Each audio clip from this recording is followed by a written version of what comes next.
Vous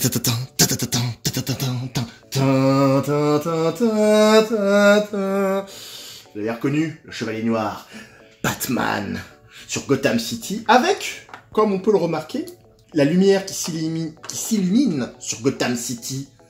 Le Chevalier est prêt à la protéger. Et on est là, à nouveau, pour un nouveau récap gaming de la semaine. Merci d'être avec moi aujourd'hui. C'est parti pour le récap gaming de la semaine. Let's go.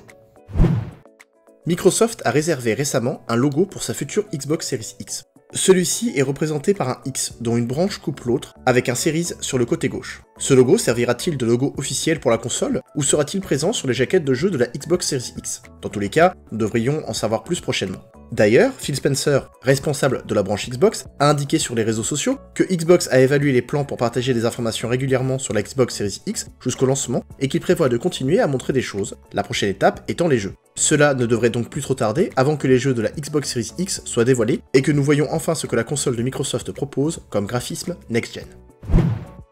Transition toute trouvée pour parler des consoles next-gen justement, la Xbox Series X et la PS5.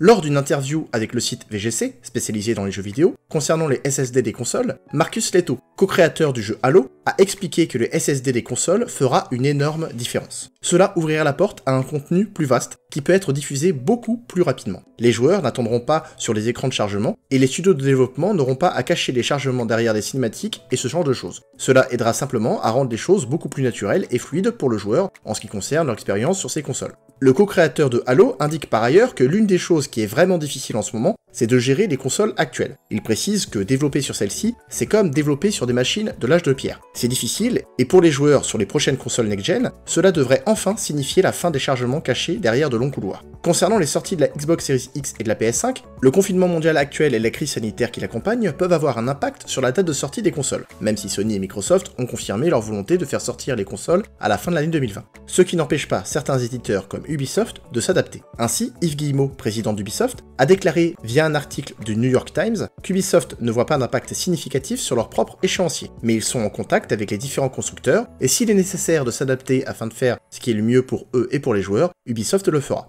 Ce qui signifie par là que si la PS5 et la Xbox Series X sont reportées à l'année 2021 par exemple, des jeux comme Watch Dogs Legion, Gods and Monsters et Rainbow Six Quarantine seront eux aussi reportés afin de sortir sur les consoles actuelles et les futures consoles en même temps, étant donné que la plupart de ces titres seront cross-gen.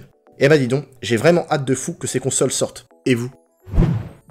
Universal Pictures a déposé récemment la marque Jurassic World Aftermath, afin de prévoir la sortie prochaine d'un jeu vidéo du même nom sur PC et console. Le jeu devrait s'inspirer du jeu de survie en multi du même nom annulé en 2015 et plongerait les joueurs sur l'île d'Isla Nublar après les événements de Jurassic World, alors que le dinosaure du nom d'Indominus Rex a ravagé l'île. Le jeu s'inspirera-t-il de cela ou alors partira-t-il vers une autre direction? Pour cela, il va falloir patienter et attendre des informations officielles d'Universal Pictures.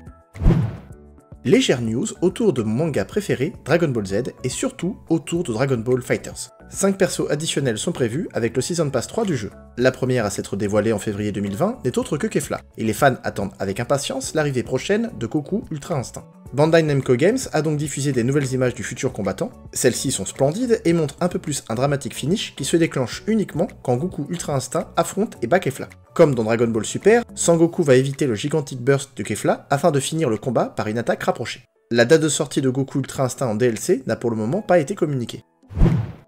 Si vous aimez le style de jeu de cow-boy en mode vue du dessus, eh bien sachez qu'une bande-annonce du jeu Desperados 3 a été diffusée. Développé par les studios THQ Nordic et Mimimi Games, le titre est un jeu de stratégie en temps réel qui permettra de contrôler 5 personnages aux compétences uniques, dans des affrontements tactiques qu'il faudra faire avec précision. Le jeu aura une grande liberté d'action, avec des approches discrètes ou des fusillades, et bénéficiera de nombreux niveaux à explorer. Le jeu pourra également être réglé avec plusieurs paramètres pour une augmentation au fur et à mesure de la difficulté. Un mode du nom de Showdown autorise aussi à mettre la partie en pause pour mieux s'occuper des assauts. Desperados 3 est prévu pour le 16 juin 2020 sur PC, PS4 et Xbox One.